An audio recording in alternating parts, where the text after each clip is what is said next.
Bonjour. L'actualité de ce mois de juin pour IESF, c'est d'abord la fin de notre enquête. Elle s'est terminée fin mai, donc on va commencer à en faire l'analyse. Et on a déjà un premier chiffre extrêmement encourageant, c'est que nous avons 25% de réponses en plus par rapport à l'an dernier, donc le moyen d'être encore plus représentatif dans nos résultats de l'enquête. L'autre actualité du mois de juin, c'est évidemment notre Assemblée Générale, avec un renouvellement significatif de notre conseil d'administration, puisque nous allons avoir 11 nouveaux administrateurs sur 27. Et on peut signaler là aussi qu'il y a eu un grand nombre de candidats, donc un bon signe de vitalité de notre association.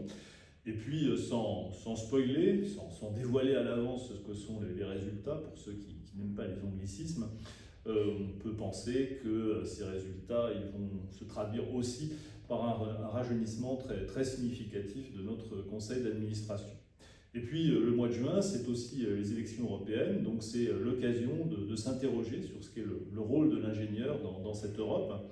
Alors avec un ingénieur qui est un ingénieur très tourné vers les problématiques de la société, comme le décrit Nicolas Burger dans un article, et puis également le fait que l'Europe, c'est déjà l'Europe de la défense, c'est l'Europe de l'air et de l'espace, là aussi des articles que vous pouvez découvrir, une Europe aussi où s'épanouissent nos ingénieurs, comme vous le verrez au travers d'un témoignage de Clément Lefebvre. Tout ça, je vous invite à le découvrir dans notre édition de juin de notre Flash Info.